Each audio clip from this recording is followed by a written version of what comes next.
Welcome, everyone. My name is Dana White. Welcome to the Myth Salon. This is a Myth Salon that we have been looking forward to for the longest time. When Dr. Maria Tatar came out last fall to join in for one of Dyane Sherwood's Myth Salons, we talked about her doing this in companionship with her new book. What we really have today is a number of forces of convergence in the world that really call to mind the absence of the feminine in relation to an overtly patriarchal world that is really causing a lot of problems. And it's not like this is the first time. It just seems to be that we have fires. We have fires wherever we are turning. We have fires in the Ukraine. We have fires with COVID. And now, unfortunately, what we have now in America is the continued violation of women's rights. So, with that, I would like to read a short poem called Fire and Ice. And let's see if this can open us up to the Myth Salon today in an appropriate sort of way. It's called Fire, Ice, and Ash. This is a time when fires are turning everything to ash, when waters once rich with nourishment are becoming polluted by greed, denial of one another's inalienable rights, and impatience. What makes us a species so demanding that we cannot wait for time to bring forth a world where oneness can absorb every fall away from love and empathy? What makes us divide rather than unite? When one part of the whole suffers, we all suffer. When ice stands up to the fires that would destroy or separate us, Prometheus becomes powerless to kill the rose. When ice freezes movement, fires consume the air needed to breathe. In the end, fire, ice, and ash always return to the one mother of existence. It is just a matter of time. So, I'd like to welcome everyone into the Myth Salon once again with a moment of silence wherever there are fires, whether they're personal or collective, whether they're in this time or they've been simmering as embers throughout time.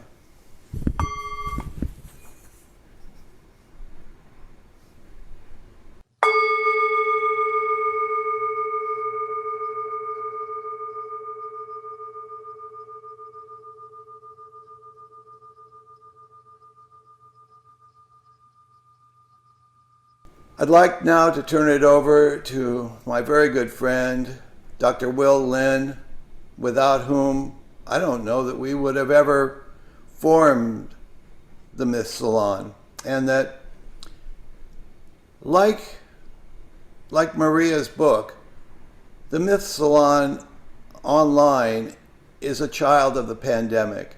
It was born as a result of coming together when the impulse to come together was what we needed to survive. So, Will, welcome. Go for it.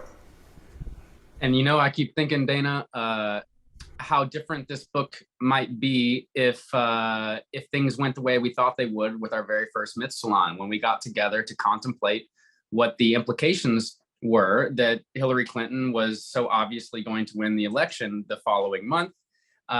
What a different book it might be today. So I want to start by acknowledging that there's a lot to acknowledge. I'm not really one I try to shorten opening remarks, but I really find myself wanting to say at least just a couple things. The first is that I've been looking forward to this particular event or something like it, because I couldn't see that far into the future, for years now. Ever since you, Maria, told me that you were starting on this book. From the second you said you were going to do it, I knew how big of a deal it was that you were working on, and how big of a deal it would be when it was published. I've only hoped that I'd be able to support some kind of event or conversation, but I never thought such a dream would come true. I must have imagined it in a dozen ways and in a dozen settings, some kind of conversation with you and Maureen and Dara, way before I even knew Dyane and what she could show us about alchemical journeys of feminine energy. How amazing to talk about this book with this group. And of course, I'll trumpet everyone's official introductions in a moment, but I guess one of the morals of the story is that if you're going to wish on a star, ask Geppetto. Thank you, Dana. So amazing to do this stuff with you. What an amazing night that we have set up here. And I expect it to get interesting. I hope it gets interesting. This is a place where it can get interesting. There are a lot of Campbell fans in this audience, and also a lot of allies and heroines. So it's going to be interesting to see how this all squares. This material has been needing these equations, this tension has needed work and conversation, and will continue to. So I hope that we can, really get in there today. So, Dana White, host of the Myth Salon, producer, publisher, and a contributing member of Pacifica's Myth faculty. My name is Linn, founder of mythhouse.org and the general education department at Huston College, and these Myth Salons with my friend Dana. Also cast regular on this ZDF series, Myths, the Greatest Myths in Humanity. And in the context of tonight's event, I feel like I should mention that I served in leadership roles for the Joseph Campbell Foundation for many years. Dr. Maureen Murdock is the author of the best-selling book, The Heroine's Journey, which explores the rich territory of the feminine psyche. The groundbreaking response to Joseph Campbell's, this groundbreaking response to Joseph Campbell's Hero with 1,000 Faces has become a go-to for storytellers and psychologists around the world. Maureen was chair and core faculty of the MA Counseling Psychology program at Pacifica Graduate Institute and teaches memoir in Pacifica's program, Writing Down the Soul. Maureen is also author of several volumes that deepen her exploration of the heroine, imagination, and memoir. And we're all looking forward to the new documentary coming out on her work, The Heroine's Journey. Dr. Dyane Sherwood co-authored the book with the late analyst Joseph L. Henderson, relating a series of alchemical illuminations to the process of depth transformation. The book's called Transformation of the Psyche, the Symbolic Alchemy of the Splendor Soulless. She has also published on a wide range of topics and serves as a member of the editorial board of the Journal of Analytical Psychology. She's a certified Jungian psychoanalyst and a teaching member of the Sand Play Therapists of America. In her last salons with us, Dyane helped us look at alchemical integrations of the feminine and the heroism of women weavers. Dara Marks, PhD, is a leading international script consultant with an expertise that focuses on the feminine heroic. Creative Screenwriting Magazine has consistently rated her among the top consultants in Hollywood, where she spent the last 3 decades working with major studios and independent filmmakers, advising on film and television projects.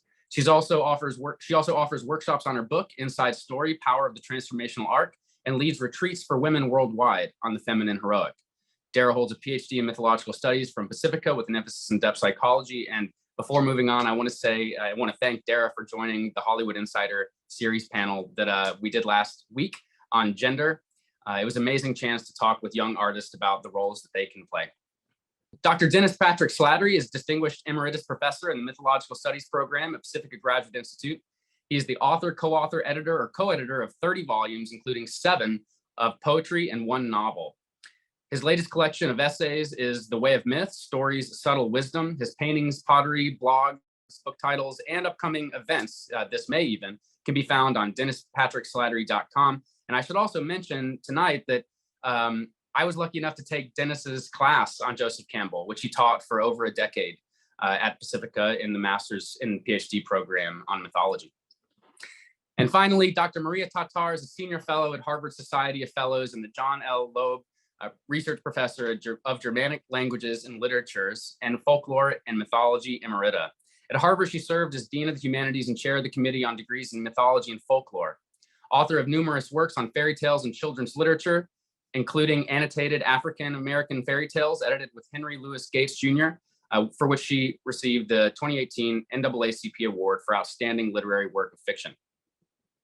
Her newest book, heroine of 1001 Faces, has brought us here today. I've been waiting for this a long time, and now, as soon as I stop talking, it's going to be here. So while I'm waiting for the PowerPoint to kick in, I just mentioned a really annoying habit I have, a little tick, which is that I for years and years, I pronounced heroine, heroine. And after I finished the book, my daughter pointed out to me that I had been mispronouncing the term. So every once in a while, I fall back into heroine, but I'll try to avoid it. Thank you so much for inviting me. This is just so exciting, the idea of having this conversation. And I hope it won't turn into a brawl. I know it won't, because we are, I hope what we're going to create is a kind of symphony of voices here. And I'm so looking forward to, I'm going to try to talk really fast because I can't wait to get to the panel discussion. So my focus, as you can see, is on curiosity, care, and craft. And I'm going to talk about the connection between curiosity and care. And I'll also be using craft in two senses of the term. That is, first of all, cunning, using your wits, designing, and also craft as an activity entangled in the arts, in the productive work that was done by women through the ages as they made textiles and also fashioned the social fabric, mending, sewing, knitting, and making whole. And all three of these features, as I want to show, are deeply enmeshed with healing, with beauty, and with justice. So before I start with curiosity, care, and craft, I want to just say a quick word about today's warrior heroines. These charismatic, glamorous women who mimic the male model of heroism. And in some ways, I think they illustrate my thesis about the polymythical ways of heroines. Today, in an age of gender fluidity and non-binary models, there are clearly many more new possibilities for heroism. But I'm going to be looking backwards, not forwards. I'm going to be looking at mythical, folkloric, cinematic, and literary heroines. And I am delighted to have Dara, Maureen, Dyane, and Dennis here because I've been reading and rereading all four of you this week, rereading Maureen's Heroine's Journey, of course, Dyane's Transformations, Dennis's Harvesting Darkness, Dara's Inside Story. And I have to confess, I was kicking myself when I came to Dara's account of Hercules. I wish I had read her book before writing mine. It would have saved me quite a bit of time because there's this great moment where she describes Hercules as a big bully prone to fits of anger, fits of rage. And she speaks about the wreckage of his life, but also shows us how his trials and labors are the cost of redemption.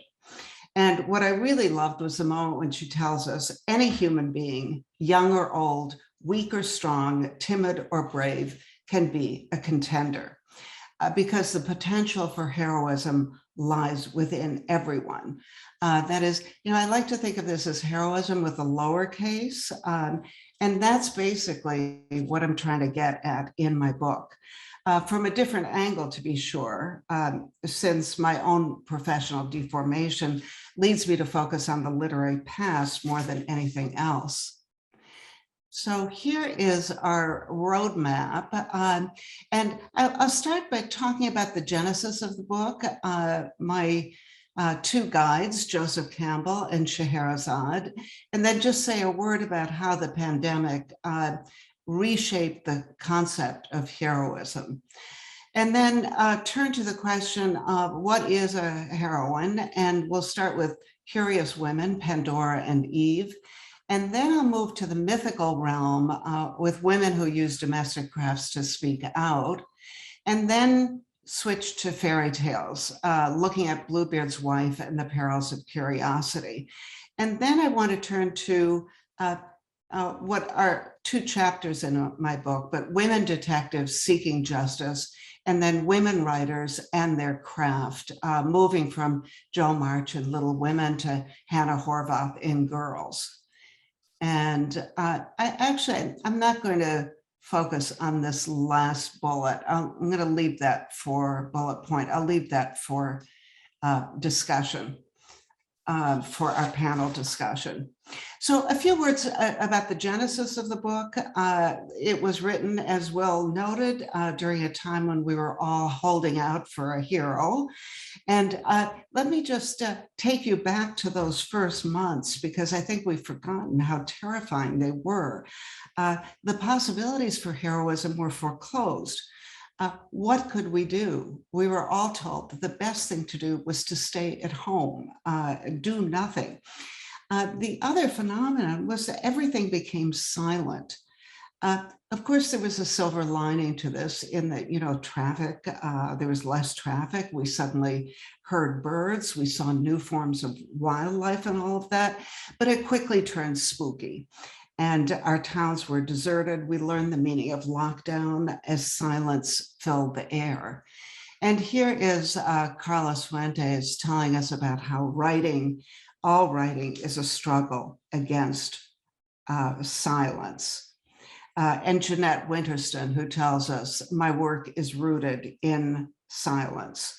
And it was then in the middle of the pandemic, or at the beginning of the pandemic, really, that I took to writing. So the book was in some ways the response to a crisis. Writing became therapeutic.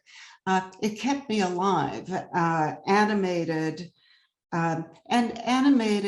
via a strategy that women have been using for centuries, telling a story. As I mentioned earlier, one of the astonishing things that happened during the pandemic was that we rebooted the concept of heroism, defining it in new ways. So soldiers, generals, warriors, even spiritual leaders, all those heroes from times past lost status. And in 2020, we removed 100 statues of Confederate soldiers from public places, replacing them with monuments to emancipation and to freedom. There's monuments that honor the enslaved and the heroic survivors of slavery. So a Confederate general in Statuary Hall in the Capitol was replaced with the civil rights activist Mary McLeod Bethune. I mean, this is quite extraordinary. A civil rights activist and an educator. The idea that an educator would replace a general is really quite astonishing. And who were our new heroes? Healthcare workers. And you can see I've highlighted the term care, healthcare workers, scientists, caregivers, those who exercise care, compassion, who are invested in healing, and also those who were driven by curiosity and a desire for knowledge. So we get to the question, what is a hero? What is a heroine? And I just mentioned that I could trace the origins of this book to taking SATs in high school, my SAT exam, and looking down at a sheet of paper. Maybe it was the AP exam, because it was an essay question, a 1-hour essay question, and the prompt was, what is a hero? And here I was, a bookish child, somebody who, as my mother always put it, always had her nose in a book. And yet I was I felt stumped. I didn't know how to respond to that answer, to that question. And I clutched, I came up, because I couldn't think of admirable traits. That was really what stumped me. And so I came up with a canned answer that I was terribly embarrassed about. But heroes, Joseph Campbell, of course, has given us the answer to that question with the hero with 1,000 faces. But in his grammar of mythology, men are predominantly the heroes, and women represent the totality of what can be known. I think it's important to remember it's 1949. The book was published then. This is a time when US veterans are returning from combat. So I think it's no accident, really, that The Hero with a Thousand Faces focuses to a great extent on warriors and spiritual leaders. And I'll leave it to Madeline Miller to offer a critique of not so much of Campbell, but of the hero concept when she tells us in an interview, I love that Odysseus and Achilles are complete disasters as heroes. They make terrible mistakes. They're proud and angry. Are they really ideal heroes? They're these larger than life figures who make terrible mistakes, as we all make mistakes. And then here is James Baldwin looking at it in a different way. In the United States, violence and heroism have been made synonymous, except when it comes to Black. So Campbell gives us what I would call half the story in a way. He leaves out what George Eliot referred to as hidden lives. Women who have flown under the radar, women and clearly, obviously, other marginalized groups, women who have flown under the radar wearing cloaks of invisibility, and all those who rest in what Eliot described as, you can see at the end of this quotation from Middlemarch, unvisited tombs. So heroines are not defined by the search for glory or immortality, like the heroes from ancient times. Instead, they fight for their survival and they try to save others. They may not have had the traditional weapons, but they did have words and stories as tools for finding justice. So they were curious, caring, and they crafted stories with craft. I want to turn to the 1001 in my book title, the other guide for this book, Scheherazade, the heroine with 1001 stories. And as many of you know, I'm sure, the Arabic number 1001 really captures the idea of infinity, a vast number, a swerve into something without limits. And Scheherazade's collection, I think, gets at the endless possibilities for stories, and I think maybe even the endless possibilities for heroines. In the frame story to the Arabian Nights, we discover, here's one critic who captures the premise of the storytelling scene. Shahryar is convinced that all women are false and faithless.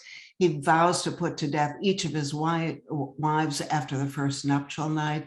But Scheherazade saved her life by entertaining with fascinating tales for 1001 nights. And the Sultan consumed, I love this, he's consumed with curiosity, postponed from day to day the execution of his wife, and finally repudiated his bloody vow entirely.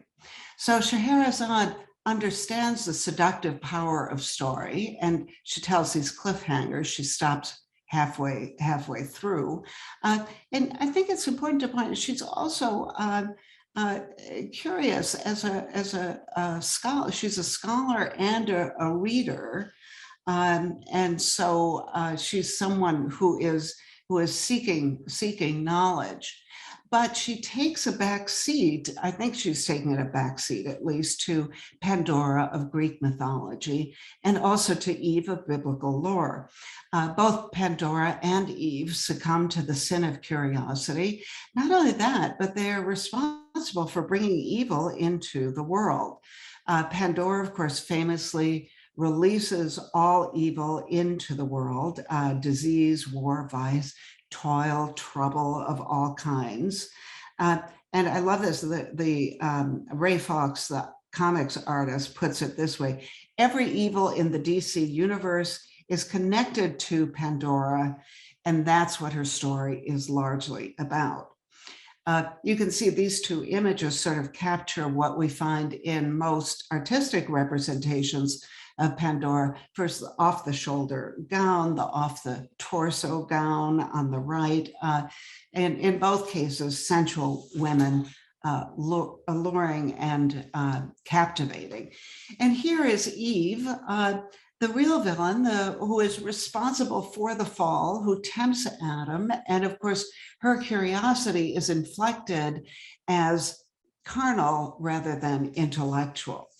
So our two foundational figures are plagued by curiosity that is sexualized, and Eve's body, like Pandora's, is heavily eroticized, but in fact, both are motivated by the desire for knowledge, pure and simple.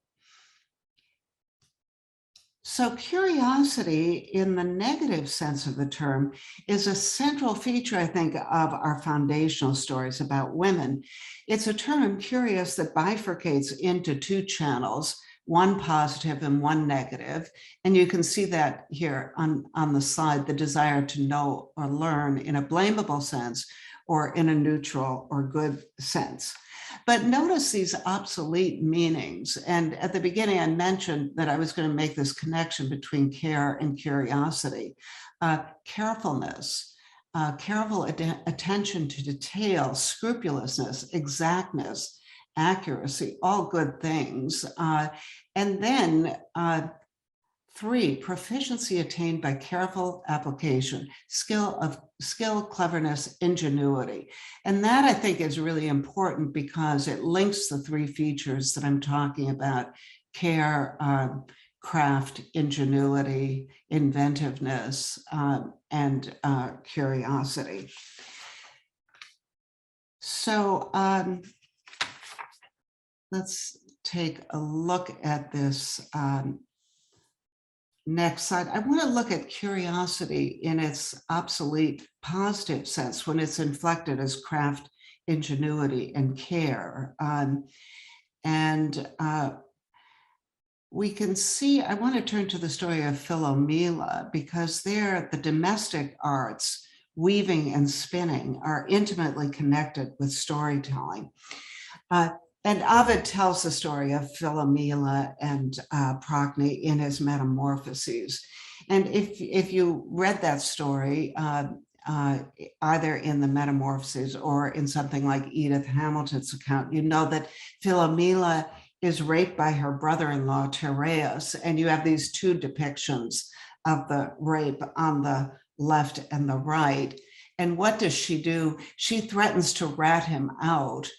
Philomela says, "I'll cast aside my modesty and speak of what you've done." And she's going to use her voice. Heaven will hear her. But what does Tereus do? How does he respond? He cuts out her tongue. He counters by cutting out her tongue. And then we get this graphic description, this terrible description of her tongue quivering on the ground, and she is deprived of speech. Its stump throbs in her mouth while the tongue itself falls, and it's twitching on the ground. It flings itself about just as a serpent's severed tail will do. But what does she do? She has one more, I was going to say trick up her sleeve, but that sounds a little banal. That sounds wrong in a way. What Philomela does is use her domestic skills to weave a tapestry displaying Tereus's crime. And you see her there on the left with the tapestry. Her voice, in other words, is restored through art. The woven textile becomes a silent substitute for the lack of verbal art. And Philomela gives her sister the woven work, and the 2 take revenge. I'm going to spare you the details of the terrible revenge that they take on Tereus. We can see here a sharp contrast to Campbell's heroes, because these heroines are on a mission, not on a journey. They use storytelling to draw attention to an injustice and then deploy women's domestic craft, fabrics, and textiles because they're deprived, because they're so often deprived of verbal expression. Philomela basically shatters the limits placed on women's craft by creating a tapestry that occupies the space of art and also the space of creating meaning. And then there is Arachne, who also transforms the craft of weaving into the art of creating meaning. She has, if you remember, she has the audacity to challenge Athena to a weaving competition. And what does she put in her tapestry? She brazenly depicts the heavenly crimes of the gods in her work, their abuse of power. So she includes the story of Europa, of Leda, of Medusa, of Antiope, all of these victims of sexual assault. And Athena sees the beauty and the truth of Arachne's weaving. And it's hard to tell what enrages her more, the beauty of the weaving, the spectacular beauty, or the truth that is spoken through the weaving.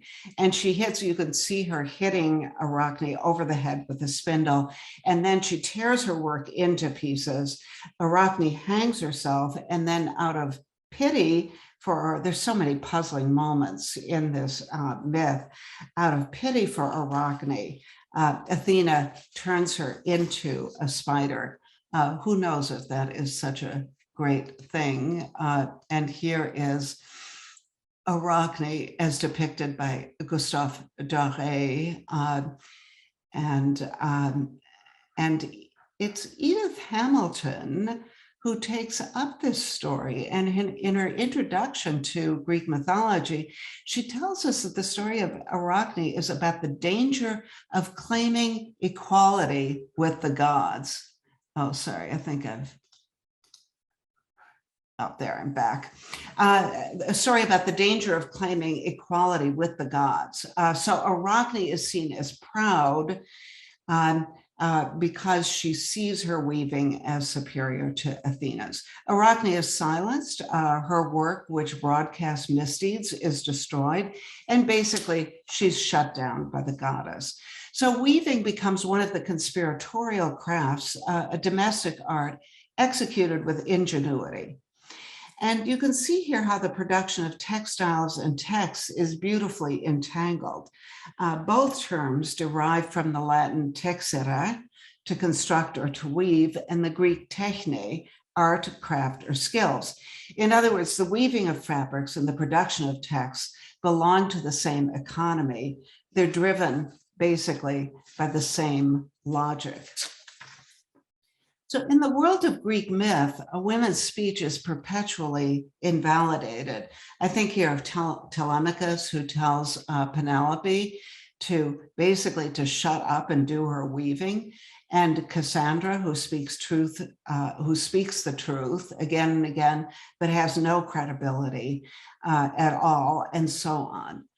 But I'm going to leave now the world of myth and switch gears, move to other media, sprint from the world of myth to the domain of fairy tales and literary culture. And then finally, as I noted, to new media, to visual culture. So I want to dip into what Tolkien called the cauldron of story, to see how women have found their voices and framed their missions, how they found a place in expressive culture. They may not have had voices in the public arena, but there were social spaces where women could talk, chatter, gossip, exchange information, spin yarns, tell stories. And that was, of course, the domestic arena, the places where household tasks were carried out. And I think it's no accident that the Grimms called the collection Children's Stories and Household Tales. And I want to highlight a couple of examples from it. The tales were published in 2 volumes, 1812, 1815. So we're talking about 200 years ago. And these are stories that reveal, these are tales that reveal how women told their stories to broadcast injury and harm, a kind of early form of the Me Too movement. So these fairy tales circulated valuable information about romance, about courtship, about marriage, offering up golden nuggets of wisdom, what Virginia Woolf called nuggets of pure truth, but sometimes also horror stories. And we can look at one of them. This isn't a Grimm tale, but this is a British story, Mr. Fox, which was collected in the 1890s by Joseph Jacobs. And built into this fairy tale is a tutorial about stories as instruments for securing social justice. So we have Mr. Fox, rich and handsome, who courts a young woman named Lady Mary, and she decides to visit his castle. She is a brave one, a curious woman who enters the castle and explores its darkest reaches. And over the door is written, be bold, but not too bold, lest your heart's blood run cold. And Lady Mary is too bold for sure. By the way, we could also talk about courage as one of those features of heroines. She is bold and her heart's blood runs cold when she discovers a bloody chamber in the castle. What do you think she saw? Bodies and skeletons of beautiful young ladies, all stained with blood.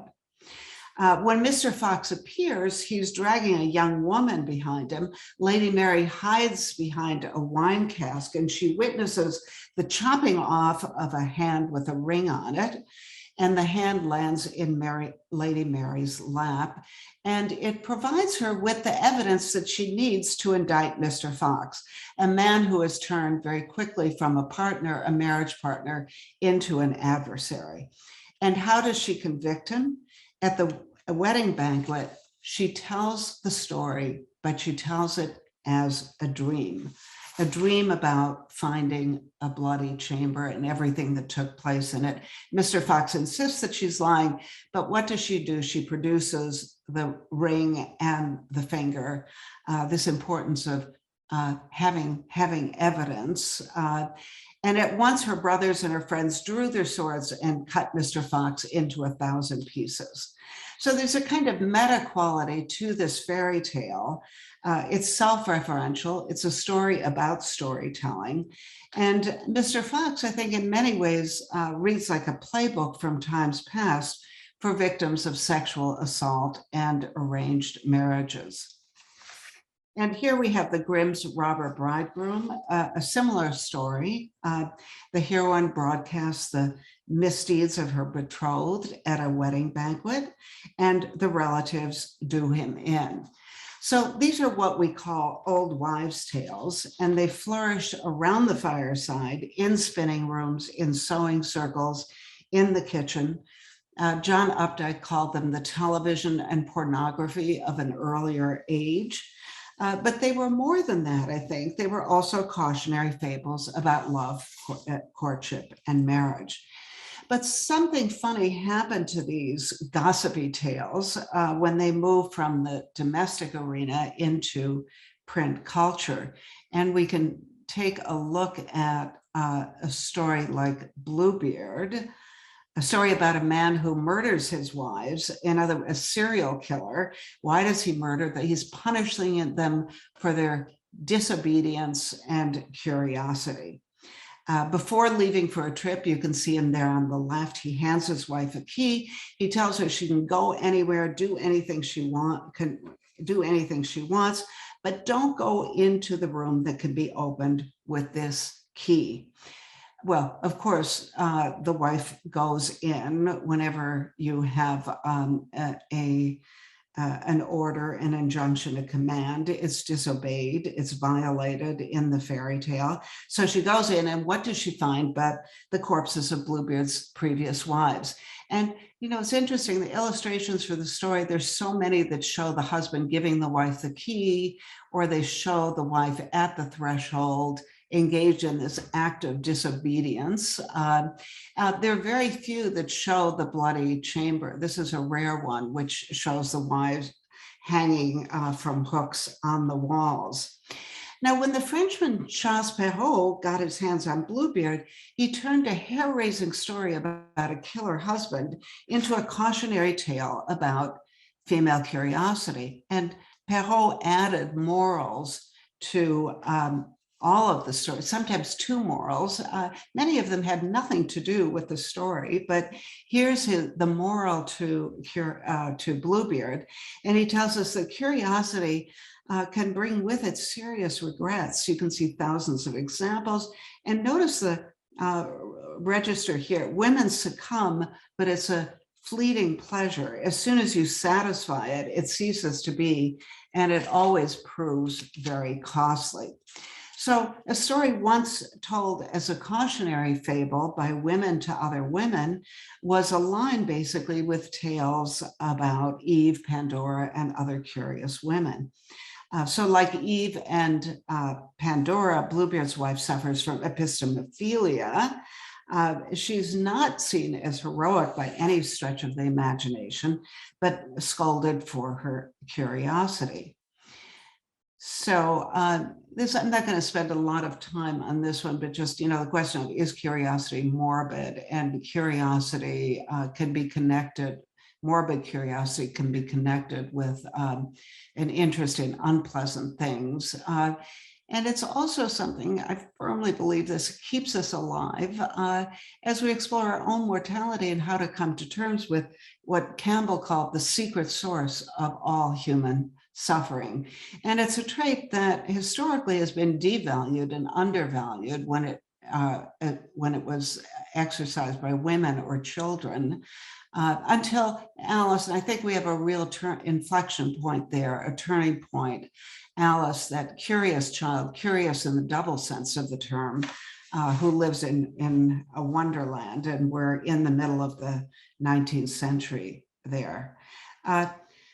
So women writers, I think, stage two career opportunities for curious ladies. And here I'm going to jump into the 20th and 21st century with detective work, looking at Nancy Drew and Miss Marple, two figures who are seeking justice. And then I'll talk very briefly about writers engaged in social critique or taking on the role of a journalist seeking truth and social justice. So very quickly, as I move toward the end of my presentation, just a few words on female detectives on Private Eyes. We have Nancy Drew in her roadster and Miss Marple in her rocking chair, two ends of the age spectrum. And both Nancy and Miss Marple made their first appearance in 1930. And Nancy, by the way, was banned from many libraries. It was not available. This seems shocking now. It was not available in my hometown library. It was, considered not really literature, bad writing. And yet, the irony of the fact that it was a source of inspiration for Hillary Clinton, Sonia Sotomayor, Sandra Day O'Connor, Ruth Bader Ginsburg, all of them have written about their connection, their sense of connection with Nancy Drew. So if you read the series, you will remember that River Heights is plagued by robberies. And what does Nancy Drew do? She is the one who restores stolen goods to their rightful owners, and she secures justice for the victims of crimes. But she also embodies an ethics of care. You're always putting yourself out to do a kindness for somebody or other who simply doesn't count in your life at all, as her friend George says. And then we have Miss Marple, the spinster sleuth who becomes a lead actor and puts detectives to shame. And she solves cases single-handedly.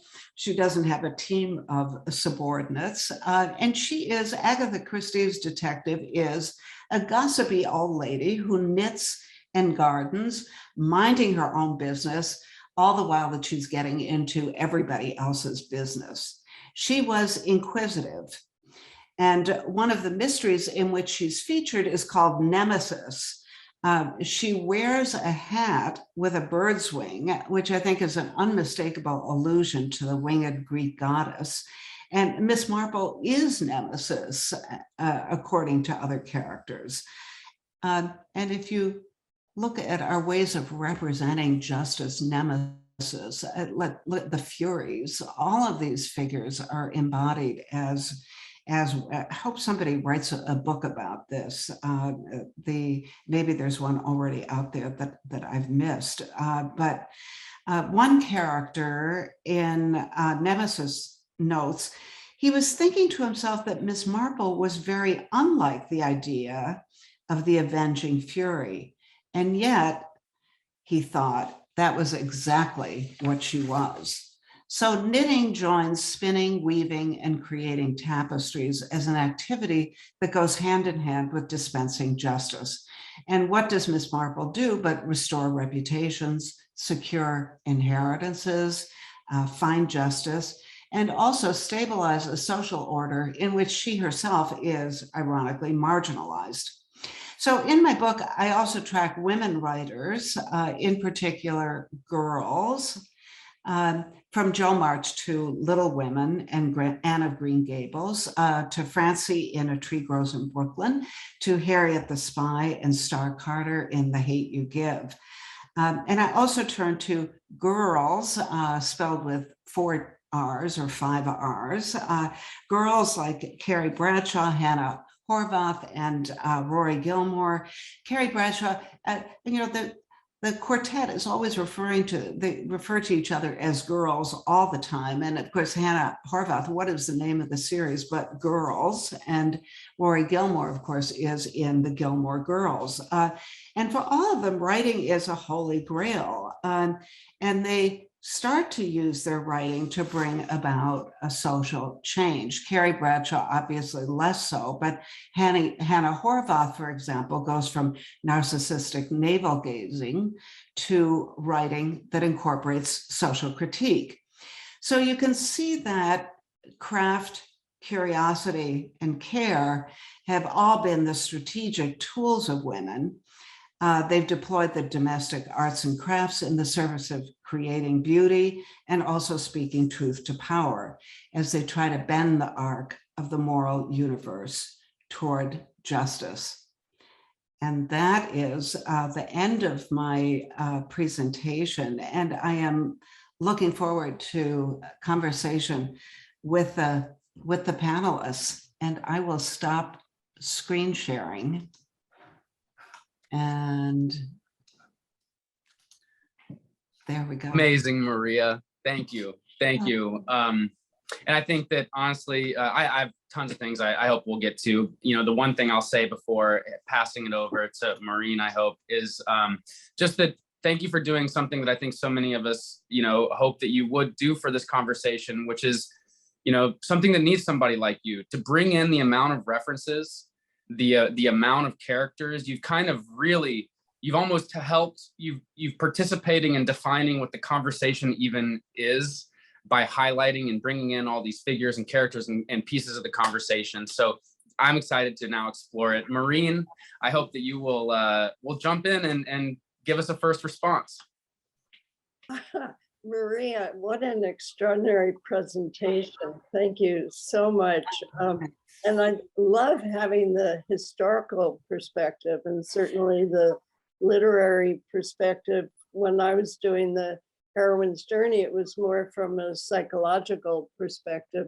But to think that you did all of this during COVID is awe-inspiring.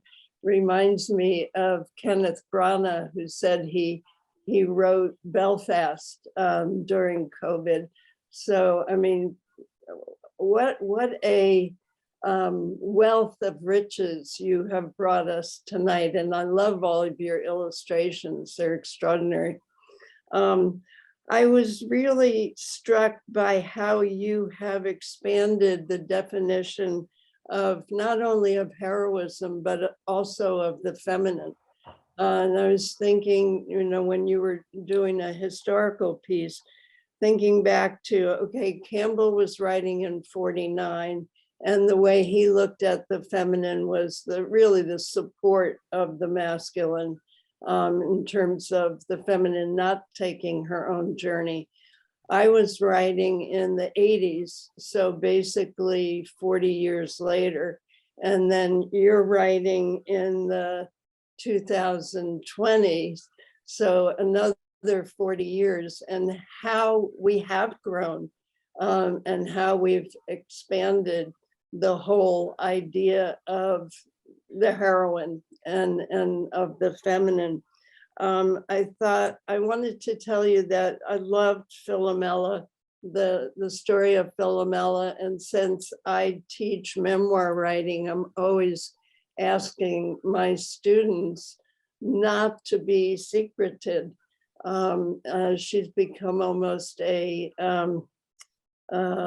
patron saint of women speaking their stories, particularly around issues of sexual abuse, sexual harassment. And I know just from my class today, there's going to be a lot of stories coming out about abortion, because the only way we're really going to start making a change in the face of Alito's decision is to get our voice out there. So thank you for that.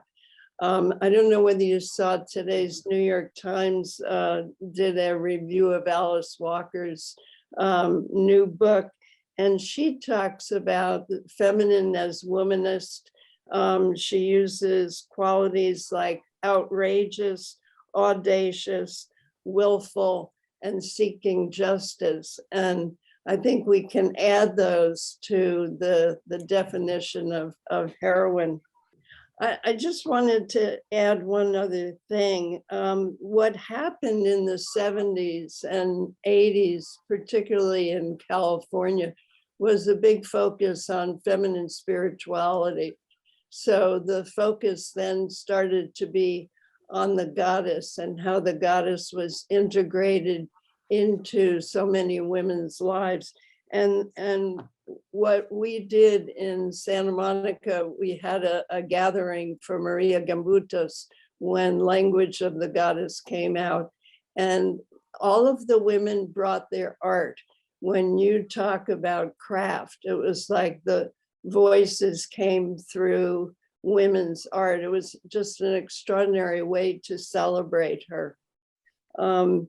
And you spoke about that today when you talk about voice being restored through art.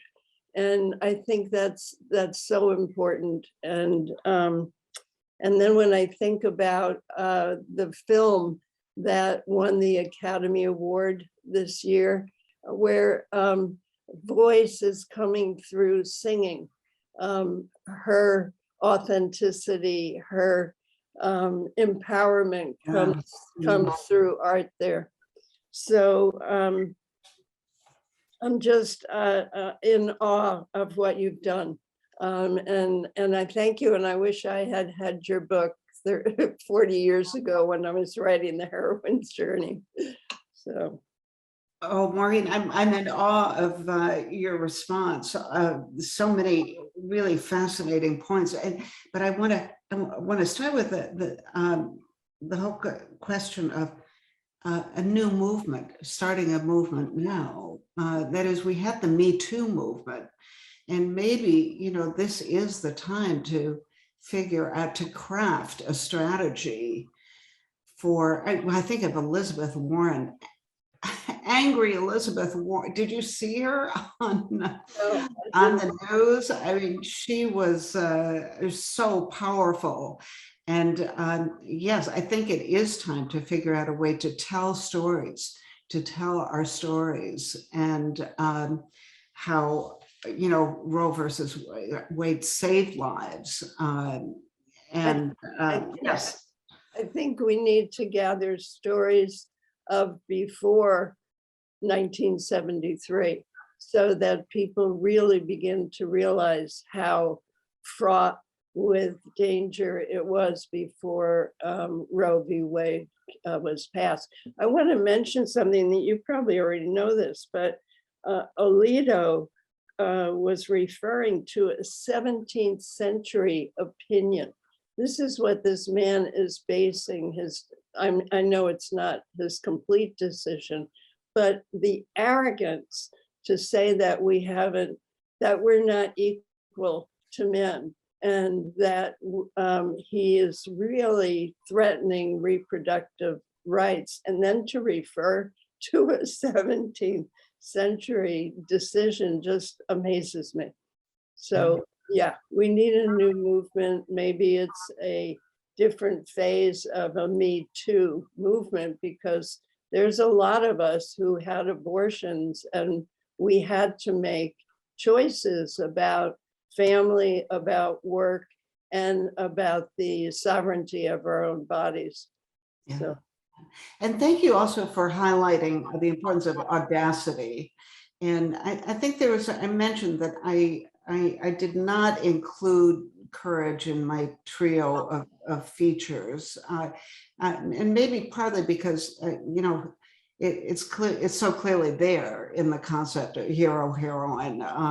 They are going to be courageous, but yeah, there's almost another book to be written on that subject. But I'd love to hear the others weigh in on that question of audacity and courage. And I wonder, what other terms did Alice Walker use? she used outrageous. Oh, outrage. Yeah. Audacious and willful and seeking justice, which you covered. Which, yes, yeah. You know, since we're adding these names, I'm just finishing the philosophy course I teach on Passion of the Western Mind, and he goes through and he basically gets to the end and he's like, oh, turns out all these choices we've been making as Western philosophers have been made by men, and they keep choosing the masculine metaphor and the masculine choice. And at the very end, he's like, and we're moving back towards, philosophically, back towards these things. So he's got a list of a few other qualities, really short things. He says that the Western mind has been founded on the repression of the feminine, on the repression of undifferentiated unitary consciousness, on the participation mystique with nature, a progressive denial of the soul of the world, of the community of being, of the all-pervading, of mystery and ambiguity. And then these are my favorite words: of imagination, emotion, instinct, body, nature, and woman, of all that which the masculine has projectively identified as other. I thought I would add those words maybe at some point tonight, and thought I'd see if those resonate with any of you. Imagination, emotion, body, all these things that the Western intellectual tradition has seen as sinful and negative and to be derided. But you can also add relational, collaborative, assertive, connection, relationship oriented to the ethics of care. Awesome. Awesome. That was, somebody just asked, that was Richard Tarnas. But I would love to hear, you know, you had invited some other people in. Dara, you turned off your mic. I'm hoping that means you. No, I just turned, yes. Thoughts. Yeah, I'm glad you just brought that up, because I think that's a very important part of a continuation of what Maria has been talking about. And I would put it under the category of confirmation bias. I think that so much of the philosophy and just culture and laws and so on and so forth have, even among very progressive thinkers, are following a path of confirmation bias, that this is, and so it is, okay? And, you know, books by Maria and Maureen and Dyane really get us thinking so much in a much broader sense of who we are and all of our capabilities. So Maria, thank you. That was a beautiful presentation. I really, really enjoyed it.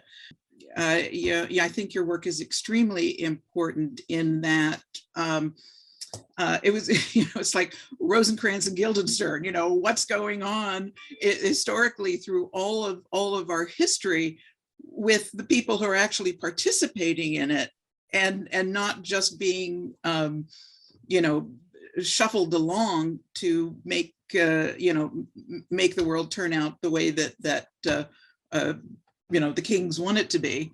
And so thank you very, very much. I was going to just add to it my own experience with the work of Joseph Campbell, for whom I have a great deal of respect. I don't think I would be sitting here today with you all were it not for Joseph Campbell. He certainly was my first way into this back in the day when it hit Hollywood really big, and it's like, you know, must-see TV and a book I had to read and so on. And it was very inspiring. And I want to say, you know, as has been acknowledged, you know, within limitations of his era and all, I still felt very included when I was first gathering material around him, not because, even though it was, expressed with the masculine gender, but I felt the masculine side of my own nature in a lot of his work. I felt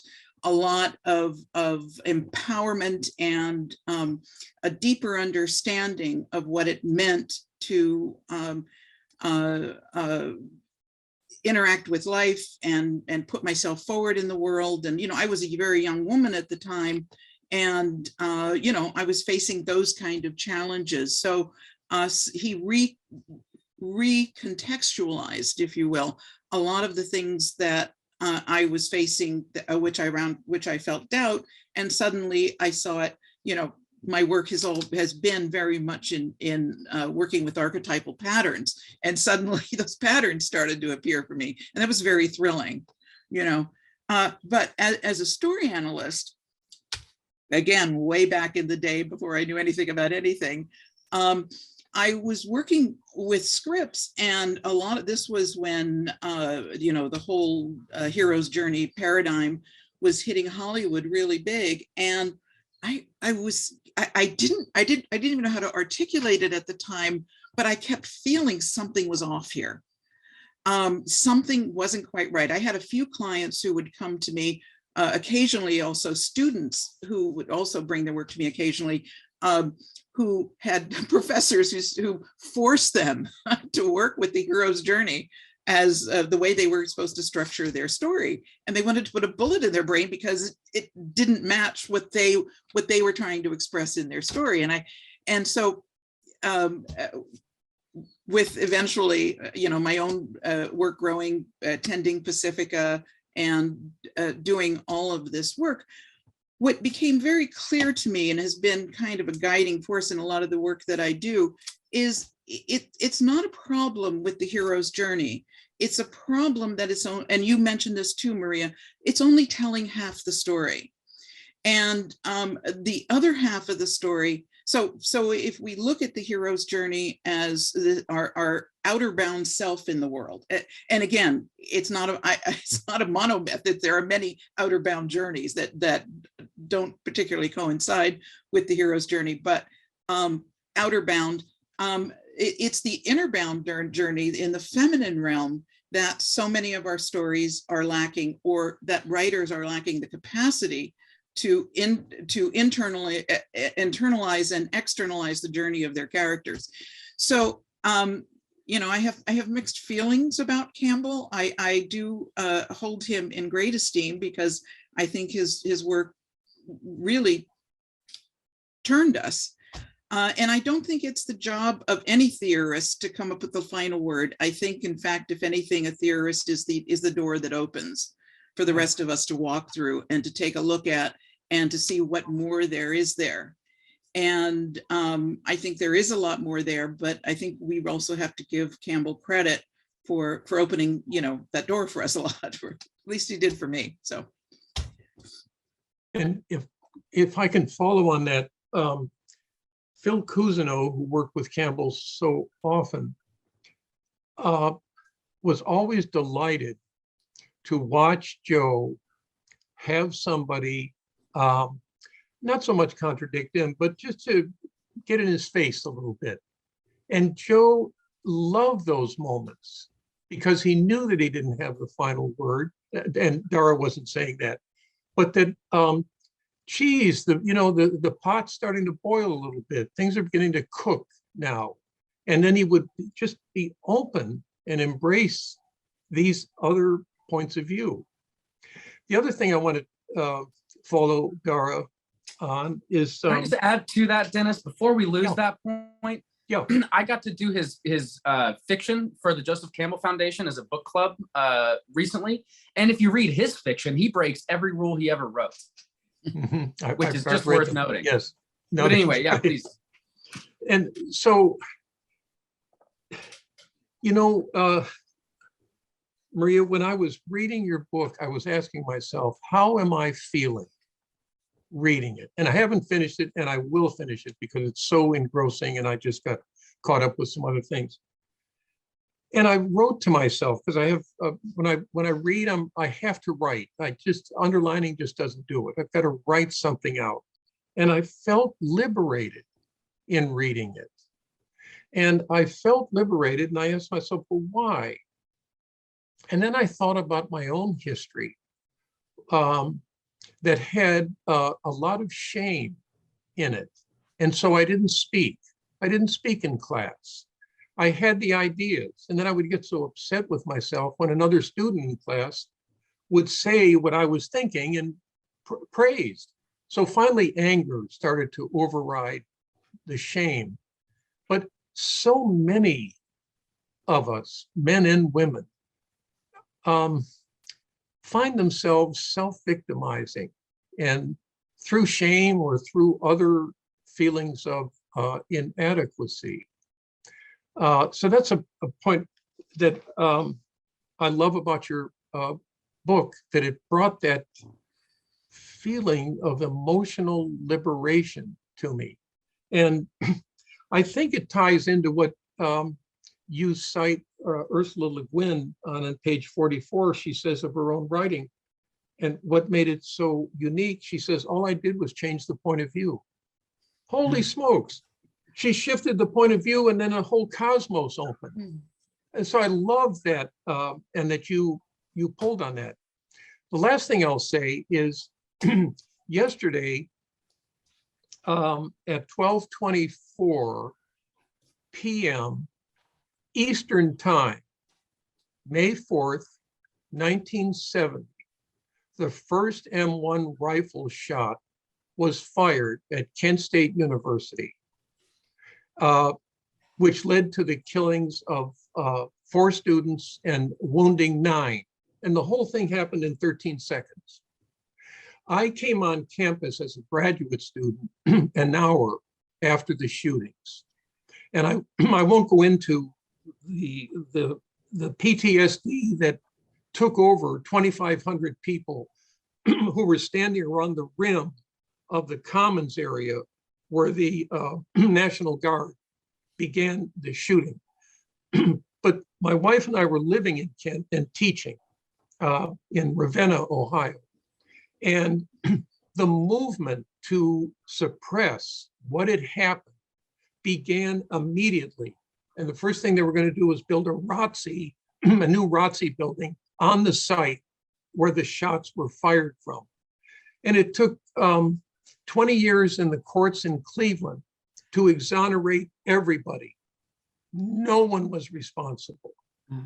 And the fight not to put up a memorial so that this incident could be remembered was a major battle. And finally, in 1990, a memorial was put in place. So your book, for me, and because I was there, and yesterday was the 52nd anniversary of the killings and the woundings,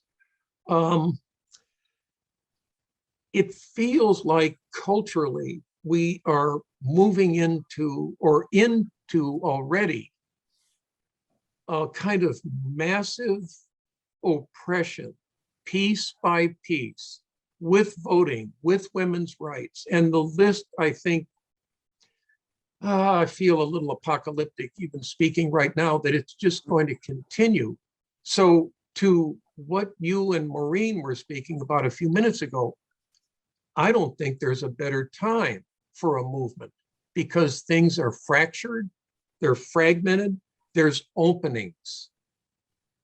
Yeah, and I'll stop there. Gosh, that was so riveting.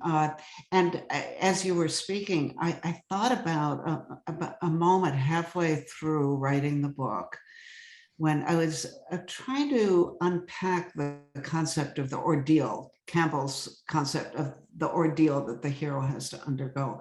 And then I thought, well, ordeal, that's what women really had to deal with. And then I think it took me a few days to realize, no, yes, the ordeal was part of it, but it was the mission. It was that turning point. As you were describing this, your childhood experience, and there must have been a moment when the ordeal turned into a mission where you decided you were going to change things. So somehow that word, that women on a mission, became really important to me. And even if you couldn't leave the house, you could still be on that mission. Thank you. That was really. Thank you, Maria. This beautiful presentation. When you talk about women on a mission, if you think about the images that we're seeing out of Ukraine now, it's all of the women with the babies and the children on a mission to stay safe and to get them out of war. So we have an image. While we're on Ukraine, I just, it's been an important topic for all of us, especially at Myth House. We've had some amazing conversations with Kira Rudick, who is an incredible figure over there, all over the world now. And I just think, we're talking about Wonder Woman, and we talk about how wars can create new status quos, new realities come out of wars. And we didn't come out of the last World War II with, or even the Cold War, any of those, with it being normal that women were warriors. But we're seeing right at the outset of this new era that right up front, women are going to be involved in being warriors. And Kira is an example of that. And I don't know what to say about it. It's just that if we're going to highlight Ukraine, I want to take a second. And I thought it is worth talking about. Maria, if you have any thoughts about those women warriors in Ukraine, I'd love to hear. Oh, well, I think, my book looks at the past. I'm trying to develop an argument about how heroines have been framed in different cultures over time. And we're now at this threshold, and I think too of Campbell, who near the end of his life thought, things are changing. I can't remember exactly where he says it, but Dennis, maybe but he feels that there's something in the air and that the roles of women are now different. And so here we are on this threshold. And I think this is why I didn't use polymythical in the book, but, it seems to me now we have an entire array of possibilities. That is, women can now take up arms and defend their homes. They can also rescue. They can rescue their children. They can defend their children. Now, of course, not all of them can, but it just seems to me that instead of shrinking things down to a single model, where we now have a much more expansive vision of the possibilities for heroism for women, but also for men. And if you think about it, actually, Dara, you can probably tell us about films in which men become caring, compassionate, empathetic, where I think if someone told me the story of, I'll mention that now medals are being given out, not because you've killed 50 people in a village, but because you rescued the soldiers who were fighting with you. So there's a complete shift in mentality. And as I say, this kind of opening up of different possibilities for men and for women. I think this is absolutely a time for warriors. I mean, this is a time for the warrior archetype. All these are big battles, and it's calling on us to stand and fight. And I will answer your question just real quickly, but because it's something I've actually written quite a bit about. The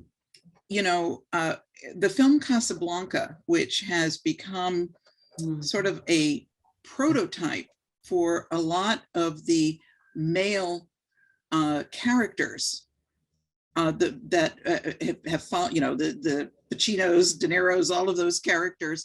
And if you look at it, they are all the older, more disillusioned, kind of tragic male character who is trying to make some meaning and put some value into his life.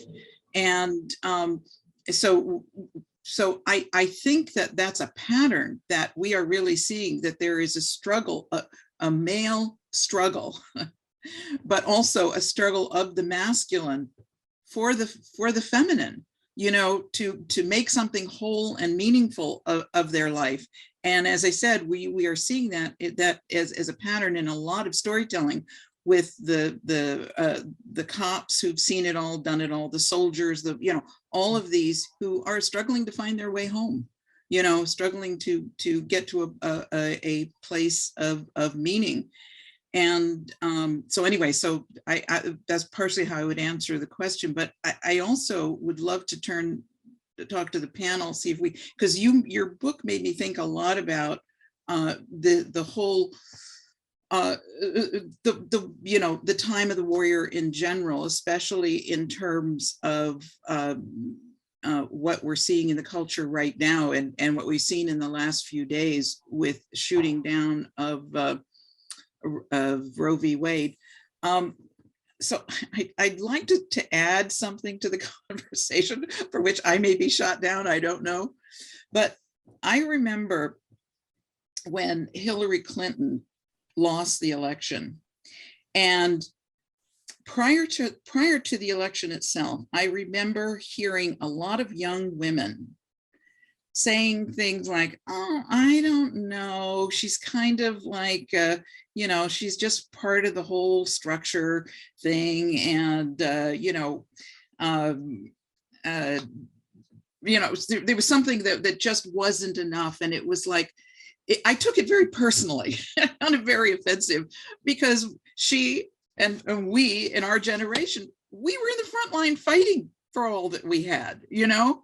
And I felt that there was not just with young women, but young people in general, who had no sense of what we had been fighting for.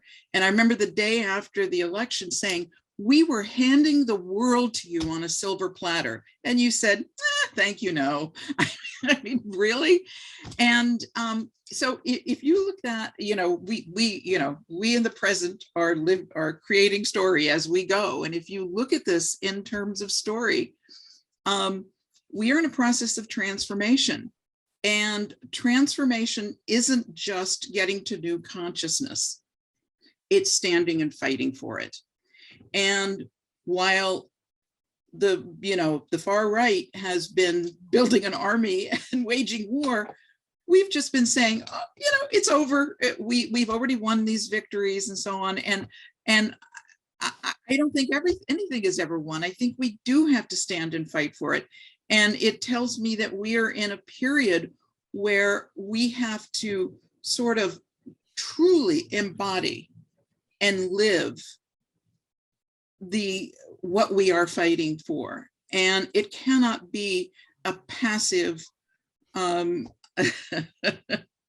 yeah, I mean, I'm sure I'm probably speaking to the choir here, but you know, I was thinking about how we approach this, and this is kind of where I would like to see if anyone has any comments. You know, how do we take on the warrior within us right now to fight this? I mean, yes, we can get out and march. Yes, we can write letters to the editors and so on. But it seems like our thinking in general has to take a shift and realize that, you know, liberation is not a gift. Nobody's going to give it to us. You know, it is what we fight for on every level of our existence. We fought to be liberated from our parents. You know, we fight for equality in our marriages and other relationships and so on. So, you know, so then the question, so for me, the question was, how do we live this? Will just held up a sign about being vigilant. You know, what does that look like? And it can be anything from prayers and meditation to forming groups. I don't know, but it sure seems like we cannot take this for granted and be passive anymore. And it's calling, especially because it's affecting women, it's calling on our warrior selves to really stand and fight. That doesn't exclude men, but I mean, it feels very important. Well, I wonder if I might speak up. I'm beginning to identify with Dennis as a child, waiting to talk here. And I wanted to hear you on this Arachne was and the so Phoebe. rich. This was just, it's so rich. Thank you for what you just said. And I wanted to respond first to how much I appreciated all your literary sources, Maria, and how, books like Pat Barker's book and others have been, for me, just riveting. And I'm of a certain age. I actually was knew Hillary in college and was in her class in college.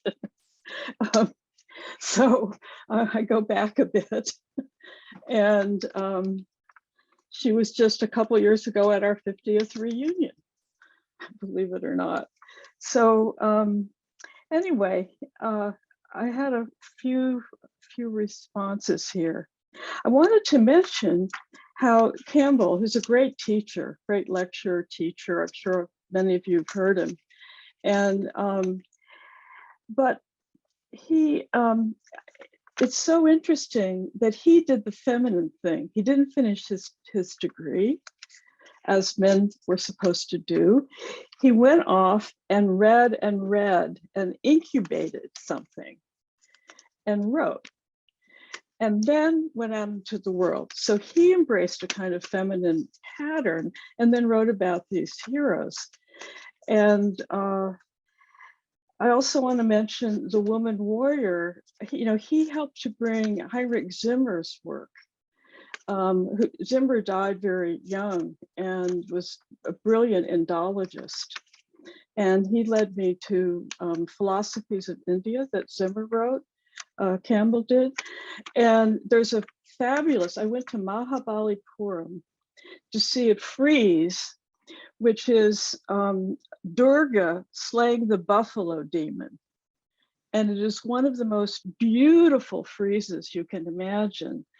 And here, this buffalo demon is like the masculine, trampling over everything, indiscriminately, bullying everybody. And nobody can get the better of this demon. And this is thousands of years ago. They're struggling with the same thing. And Durga comes along and everybody helps her. And you see the buffalo demon's like this because he knows he's met not his match, but his better. So there are those models. I want to bring up a different kind of hero. My mentor, one of my mentors, Joseph Henderson, wrote about the initiated hero. He had a critique of Campbell, that the simple hero is still full of himself. And this is a very American thing. We're a young country, and we're still way too full of ourselves. And I think, and this kind of hero myth, and the initiated hero has had a failure and must call on something larger than him or herself, something beyond, in order to go on. And I think that's a very important, a real contribution. And Henderson was an introverted, very wise person, and wasn't somebody who went around promoting himself. He just was who he was in a very essential way. So he hasn't become so well known for that. But finally, I think that what we're seeing here is the profound envy and fear of the feminine in our country.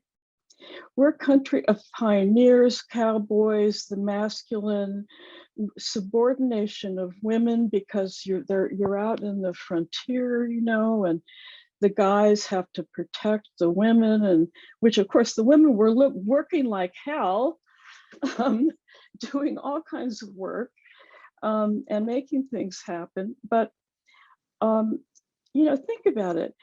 If a woman has an abortion, if the man wants some say on it, like this could be his child, but it's her body. And men cannot have babies. They can't. And we're very interesting and mysterious. Our bodies are interesting and mysterious, and they're unfathomable to men. And they come from us, and they can't procreate without us. And this struggle of men to try to have some control over paternity. Remember, they didn't used to know whose baby was whose, locking the women up so they can tell in their harem, so they can tell who the father is. And the other thing is that, women used to be the producers of a lot of the food in many cultures. And a friend of mine, when I was a grad student at Berkeley, there was a first women's anthropology group. Some of the women who started studying women in anthropology. This is ages ago.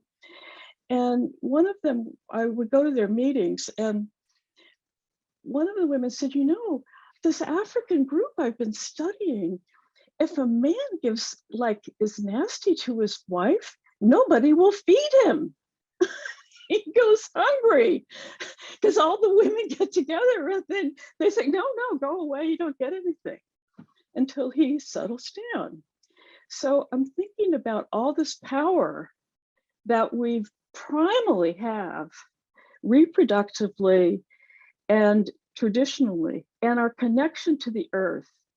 And in the US, we have lost that aspect of the feminine, of the sacred connection to the earth, and the conquering peoples like the Greeks tried to destroy it in the cultures that they conquered.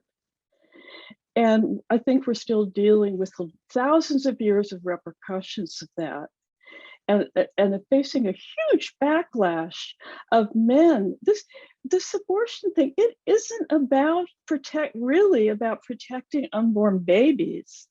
It's about dominating women, in my opinion.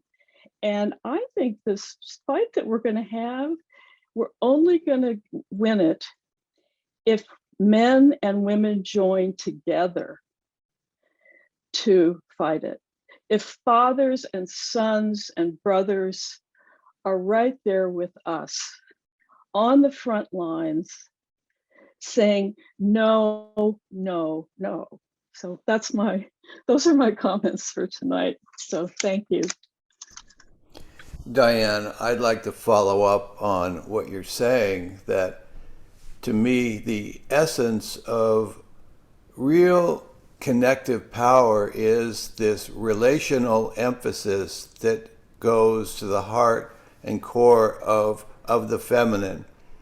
And the patriarchy, the male point of view, seems to be in the belief system that if it separates with enough emphasis and power and technology or what have you, even language, is the way that we can marginalize anybody who disagrees with us. And whether it's an ideological marginalization, or whether it's a gender marginalization, or whether it's a race, or whatever it happens to be, the healing takes place when we form relationships. We don't hurt that which we are related to. When we form a relationship, the broader the sense of the relationship, whether it's to another person, or to a group, or to a country, or to the cosmos, we don't do damage to something that we feel a part of. And that thing that we feel a part of extends to everybody, because when we heal ourselves in that, we heal the cosmos, we heal the country. One act at a time, one movement at a time. So you're right, this whole thing has to come down to a screeching halt. But it's like a cauldron. Somebody turns up the heat, and the lobsters start to crawl out. They turn the heat down, they start to proliferate and feel it's safe. And so this cauldron is what we're living in, and somebody else, we're giving control to somebody else to turn up the heat or turn it down. But we're all in this together. And this thing that we call life and existence is going to go up in smoke like the fire and the ice and the ash if we're not careful, because we have the capacity to destroy the thing that we don't feel connected with. I was thinking about the heroine's journey when we were just talking, that one of the latter stages of the heroine's journey is healing the wounded masculine, and really identifying for ourselves what the wounded or unrelated masculine nature of ourselves is before we start projecting it on other people. So what I find in working with that particular monomyth and that stage is that so many men in the culture right now are developing empathy for themselves as well as for each other. So I see that as a very positive turning. I wanted to bring in the word empathy because it's certainly not only feminine, it is masculine too, but I think that's something that we really need to teach, not only young people, but I volunteer in prison, and it's one of the things that we focus on is developing empathy for each other. Oh, well, I was just reflecting on the whole question of solidarity, conflict versus solidarity, hostility, solidarity. And Dara, you talked about kind of generational conflicts. Dyane, you've written, well, Arachne and Athena. What do you make of that? Two women who are fighting it out. How do we heal those or how do we move from conflict to solidarity? Even though, we have to remember there are going to be differences. There are going to be matters on which reasonable people can disagree.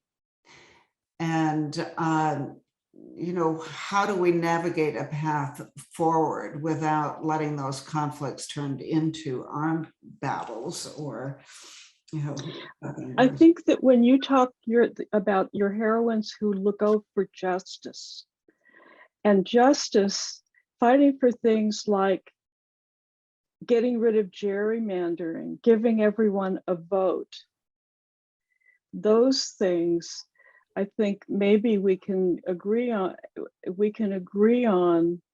and disagree.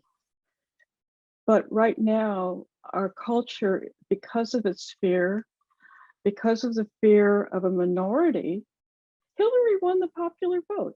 There's a fear of a minority that is taking control of our country. And maybe there are enough of us who can fight for justice, as you bring up, and men and women, and every other version of people. There's a quote of Campbell's that you point to, Maria, where he uses the word "our," and you go on, you're like, this just kind of says it all. Is that the fact that he's framing the masculine stuff he's talking about is "our," and he says, this feminine stuff, great, but it's related to us. And then you realize that he has not crossed the horizon where he actually is identifying with the feminine at all. He's completely unidentified with it. And I think that that's one of the things that for me is a big part of the answer to that question, which is like he still talk. The funny thing about the hero's journey in so many examples, especially the Grail quest, is one of the dimensions is a quest from hypermasculinity into the integration of that which you've left out of yourself, which for a hypermasculine person is the feminine. So it's a journey to integrate the feminine. And I think he knew that and he talks about it. However, when he answered the question that way, he was not halfway through his own journey. He was not yet identifying with the feminine in any way. He didn't have a feminine eye. And I think that for me, the most meaningful thing to me has actually been to start to recognize that I have an inner little girl that I have to care about and take care of. And it's from coming to actually identify with her that that I feel like I've started to begin to hopefully open a second eye, so that instead of seeing it always as other, to get to that solidarity, I guess maybe we have to cross that line of otherness just a little bit. And I think it sounds to me like Campbell was not over that horizon when he was answering that way. No, and how could he have been? If you think about it, the cultural circumstances of the time. Remember, the second sex was what, 1949 also?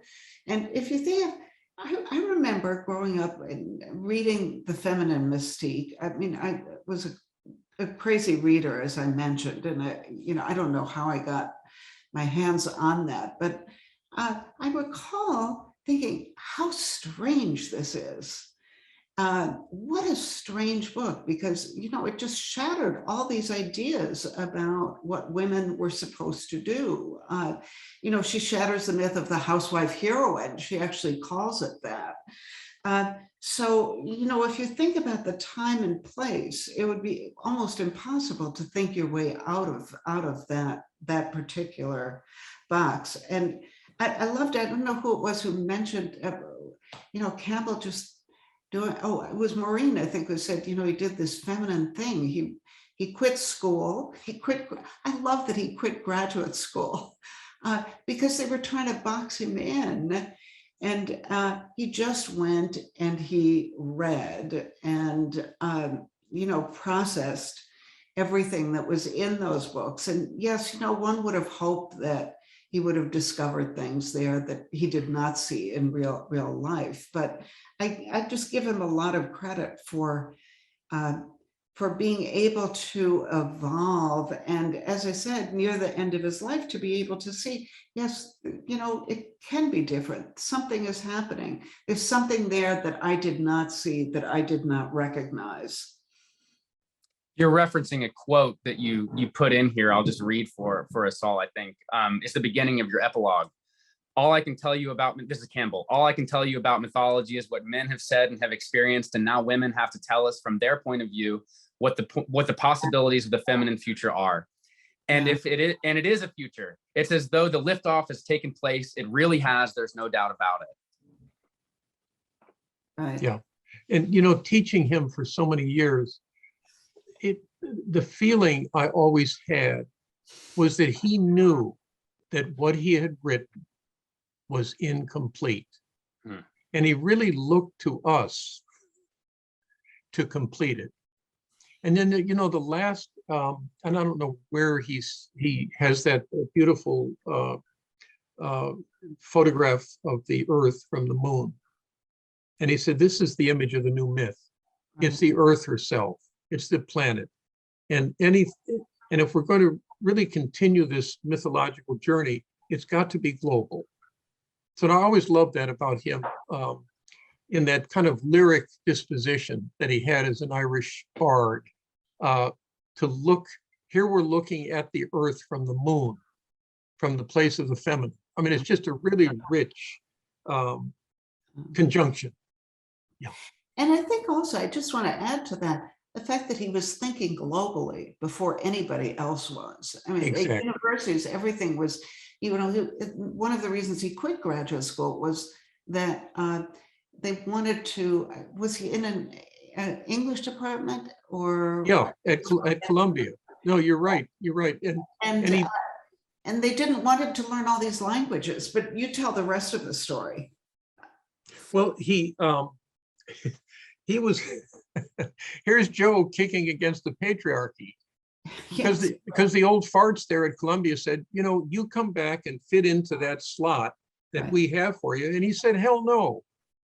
I mean, I just really admired him for fighting that rigid patriarchy that universities can get caught in, so can corporations and so forth. But he just kicked back at it. And so he was a wonderful rebel for how to disengage from a patriarchal system that is that champions fixity. Let's get people fixed in place, and then they're safe. And he said, I'll have none of it. And I could have gone to no other graduate program except for the one that followed after those decisions. Can you say something too about his relationship to the draft? Because I think that's a fascinating part of his life. That is, he originally wanted to be a conscientious objector. Yes. And I don't know much about that relationship. You will? Only from Maria's book, to be honest. Okay. Whose research I really appreciate. But I think about that part of the Bhagavad Gita all the time. It's an important thing, I think, for anybody who's, wrestling with that part of yourself that wants to be a warrior and do the thing, but also that just feels like it's all garbage and you don't want to do it at all. Oh, and remember, as a child, he read Native American mythology, and he grew to, just really resent and be in a rage. I want to use that, be outraged and in a rage about how Native Americans had been treated and how the British had treated their colonies, those living in the colonies.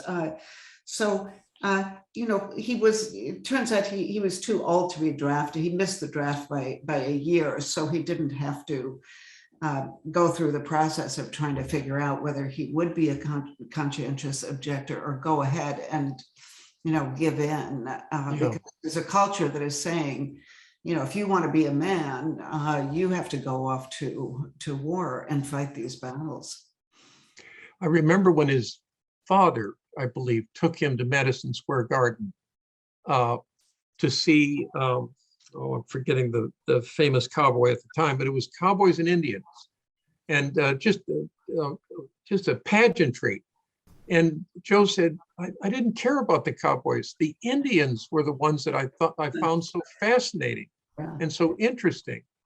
So he was always, not always, but often just pushing against the grain of what he should be or should be interested in. And I love that about him. Right. There's something about the intersection of the association of femininity with the earth and with nature and the Native American interest in nature. And I wonder if, reclamation and reintegration of lost and marginalized elements from both might be, the only kind of stuff that can save us now.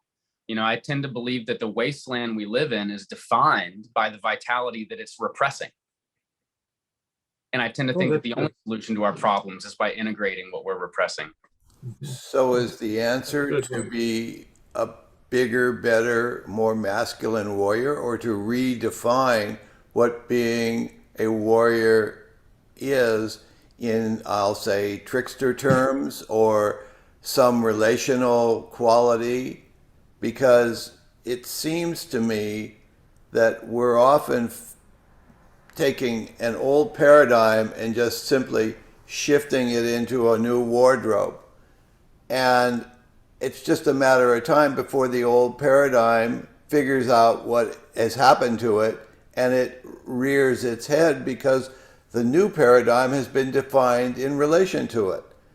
So it seems incumbent upon us to redefine what it is in relational terms and make it so attractive that people who believe in the powers of separation aren't attracted to separation. I love your emphasis on relational, because to me, so much of it is about conversation, connection, empathy. Through empathy, we've talked about empathy, and that, the storytelling element, this is what I emphasize, so much in my book, that is, once you tell your story, you communicate your story, or you listen to somebody else's story, that capacity for connection is fired up.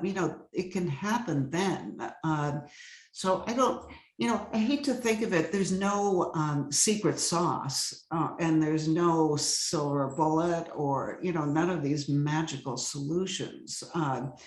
But, the hope is that, we, with the new emphasis on empathy, for example, and I hope also on curiosity and care and compassion and all of these things which are traditionally seen as feminine virtues. I can quote Cam, the times they're changing, there's something in the air. When I first moved into the house that I'm living in, you never saw a man pushing a baby carriage. Now, I would say most of the time it's a guy who's pushing the baby carriage or taking the kids to school. So, so something is clearly happening. Yeah. Well, there's a passage in your book I keep thinking about along these lines, and I was wondering if we get a chance to bring it up. You say that the understanding of heroism is through attentive care, an effect that is triggered by openness to the world, followed by curiosity and concern about those who inhabit it. Lack of curiosity becomes then the greatest sin, a failure to acknowledge the presence of others and to care about the circumstances and conditions of their lives. And as I read it, I know that you're talking about something that you're going to go in the direction of talking about this is a heroine, heroine-like stuff. And I'm reading it and I'm thinking, this is also like the number one complaint of dads and boyfriends is, not caring enough to ask the question and be curious, not being attentive and caring. So I just hear, and then I think it was mentioned earlier that we've got to find a way to, it's as much about healing men's hearts as it is about paving a way for the heroine. And I just couldn't skip the opportunity to bring this up. To me, it's really, really an amazing line. And I just keep thinking, gosh, I mentioned the fact that I've been integrating some of my own feminine. It's been an important theme for me in the last couple of years of my life. And it's been like the most rewarding ever. It's like, I feel like a better person having actually paid attentive care to my own inner femininity.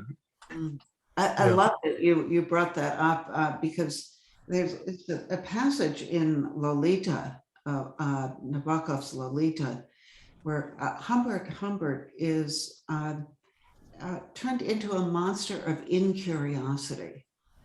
Because that becomes the greatest sin, the lack of curiosity. And that's where we get back to care and attention and inquisitiveness, really wanting to know what's going on in the head of the other person. Yeah. Just to mention Clay Boykin, who many of us know, he lives in Austin, about 50 miles from where we live. And he and I have become good friends over the last couple of years. But he's had a men's group on Monday nights in this program that he calls In Search of the Compassionate Male. And 25 or 30 men come together and they're struggling. They're struggling about how can I be masculine and be compassionate, because they're caught in that rigid stereotype of what a man can and cannot feel. And he's a veteran, isn't he? And he's a veteran. He's a Marine veteran. Yeah. So there's little sprigs of things popping up that are, I think, trying to become a critical mass so that they really affect the myth that we're in for all the reasons that have been brought up by all of these wonderful ideas tonight.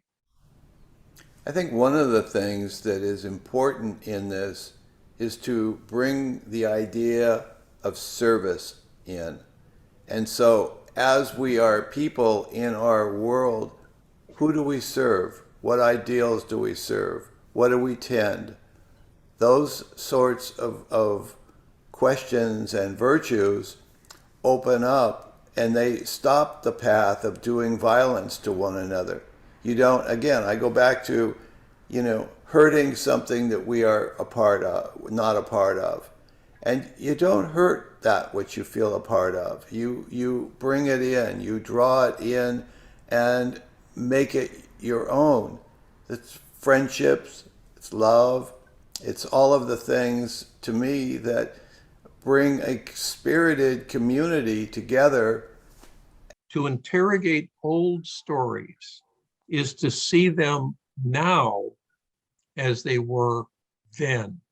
I just love that double vision where maybe a moment of compassion enters there to see them now as they were then, and have that feeling of relationship that Dana's bringing up. I mean, it's like Ursula Le Guin. I changed the perspective. That's all I did, and then the whole world changed.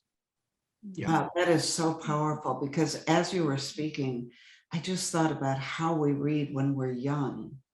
And that's exactly it, that you want to know what they were thinking in that time and place. Yeah, thank you for that. Yeah. I'll just conclude with, you know, there are so many things going on right now that really do feel apocalyptic and obviously need our attention and our care. But Maria, you keep, you know, referencing the story, and one of my favorite quotes regarding story is that everything will be okay in the end, and if it's not okay, it's not the end. And I think we have to remember that our challenges are in front of us right now, and it's how we rise to our challenges that creates the quality of who we are and the quality of our lives. Again, liberation, none of this is a gift. It is all something that in our own manner, in our own way, we need to address, and we need to be conscious for and present for. And that's how the story changes. And I think we are far from the end right now. I think in so many ways, what is occurring is a gigantic opportunity. And I hope that we can transform it to that. So we'll be okay in the end, I think. Dyane, please. It's just been such a wonderful, I just have appreciated everybody so much. This has been a fabulous experience, and thank you so much. And thank you for your important book. And if I can add a couple of final thoughts, and I'll try not to pack them all in. But you know, for me, there are just a couple things that I wish we would have gotten to. So I'll just say the things I wish we could have, you know, found time for. And one is that I think that a lot of your book is in some ways a response to heroines within a patriarchal situation. And I'd be so interested to take this conversation beyond that and go maybe look at some heroines that are pre-patriarch, or at least before some of the power struggle, when like Inanna and Isis and even Demeter in that kind of, you know, power struggle zone, when you see, you know, heroines not necessarily being the silenced ones, but they're the ones that are on the quest themselves. And I think that could be fun, is another place to go. And the other thing I want to mention that's just super on my mind is we're talking about the silencing. You've been talking about the silencing of the feminine. And you remember when we were doing my dissertation together, one of the things I was focusing on was the atom itself and matter. And so the word mater for mother, right? And matter itself has been silenced. We have seen matter as dead and inert. And the silencing of matter has become a silencing of femininity. And now we're looking at, this is the whole thing I did on the movie Alien with that documentary Memory, was looking at how the alien, and you talk about the Furies, when the feminine is silenced, then the Furies might be seeking justice. And his whole take on that movie Alien was, we've so silenced the feminine that, and it's this hypermasculine crew and all that stuff, that it brings forth the Furies. They go all the way out there where they expect matter to be dead so they can extract it. And there they scratch a little piece of matter and it's not dead. It's a boogie monster. It is the feminine. It is the Fury. And it's trying to tell us that this matter we've been seeing is dead all along. We've been treating as silent, as everything from Einstein to the quantum mechanics have shown us that we can't reduce matter to dead, inert stuff anymore. And nor should we be reducing the feminine to dead, inert reality. And then you talk about art and speaking through art. And there I see the living, speaking matter in the art. And that's just been super exciting and inspiring to me. So million things I wish we could talk about, but I couldn't help but sneak that in. And also just to say thank you, Maria, for this incredible panel, for this incredible book, incredible presentation, and for all the generosity that you've shown me over the years. Thank you, Maria. Oh, thank you. And let's remember what Pandora left for us. Hope. Hope. Hope for a happily ever after. Mm-hmm. Well, and hope. Don't we feel gratitude for one another? And isn't that part of what we hope goes forward? You know, humility, connecting to the earth, connecting with one another. I go back to the relational. You know, it's if we listen to what is around us, the clues are obvious. And so, Maria, I remember when we had lunch after the last one out in Malibu, and it just really meant a lot to me that there are educators like yourself doing the good work, and like Dennis. We learn, and I'm so grateful that I am able to experience the wisdom and joy and knowledge and the passion that you all have. So, and Dyane and Dara, I just so treasure our friendship, you know. And Dyane, I look forward to seeing you next month, you know, when you're out here.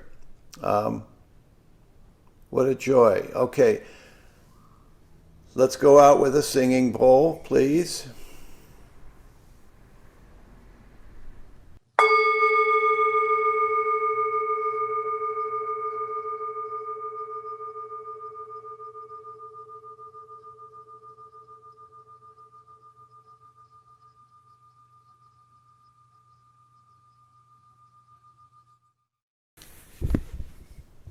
Thank you, everyone, for a very rich and stimulating evening. Thank you very much, Maria, Dara, Dennis, Dyane, and thank you, Maureen. See you on tape. Yes. Beautiful. Everybody. Thank you Thank all. you. What a treasure.